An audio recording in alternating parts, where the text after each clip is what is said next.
شام صاحب کوئکلی آپ کی جانب آتی ہوں، یہ ابھی آپ کیا سمجھ رہے ہیں یہ رسپانس جو ایران کی جانب سے آیا اس کے بعد اب کیا اسرائیل بھی ریڈی ہے یہ معاملہ یا پھر یہاں پہ رک جائے گا؟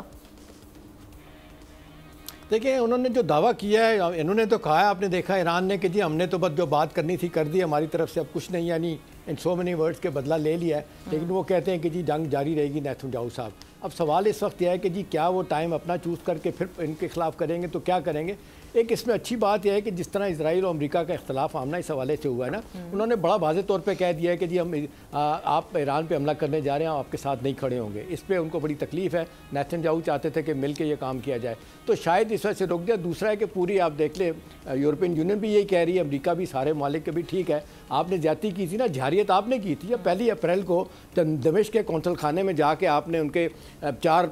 لوگوں کو یا 11 لوگوں کو مارا، جس میں 2 جرنیل بھی تھے، تو انہوں نے بدلہ لیا، ٹھیک ہی لیا ہے۔ تو اب سوال اس وقت یہ ہے کہ جی واٹ نیکسٹ؟ میرا اپنا خیال ہے کہ مورلی اور ادروائز بھی ایک بہت بڑی سپورٹ تو ہے ان کے خلاف، جس طرح ہم نے کیا تھا پلوامہ کے بعد، ہم نے بھیج دیا تھا ان کے پائلٹ کو کہہ دیا تھا جی ہم نے بدلہ لے لیا، نتھنگ ڈوئنگ۔ اب سوال ہے کہ اسرائیل کو جتنی اس وقت آمنا ہزیمت اٹھانی پڑ رہی ہے، دیکھیں حماس کے ساتھ جنگ میں اتنے لوگوں کو مارنے کے بعد بھی وہ جیت نہیں سکے، اور یہ امریکہ اور ویسٹ کے لیے اس لیے بھی بڑی اس کو کہنا چاہیے ہزیمت ہے کہ یوکرین میں دیکھ لیں روس جیت رہا ہے اور یوکرین اور پورا ویسٹرن یورپ امریکہ ہار رہا ہے، $100 بلین سے زیادہ مدد دی جا چکی ہے۔ تو میرا خیال ہے امریکیوں کو یہ بڑا اندازہ ہے، بائیڈن کو خاص طور پہ پاپولیرٹی گراف نیچے چلا گیا ہے، الیکشن ہونے جا رہا ہے، وہ ساتھ تو نہیں دیں گے، ہاں لیکن خطے میں خدا نہ خواستہ کچھ ہوتا ہے آمنا، ہم پھر ایک تلے جائیں گے، ہمارے لیے مسائل ہوں گے۔ پٹرول پر پرائسز آپ دیکھ لیں پہلے $8 کے قریب بڑھ چکی ہے، تو میرا خیال ہے مشکلات ہوں گی، ہونا چاہیے انٹرنیشنل ڈپلومیسی کام کرنی چاہیے۔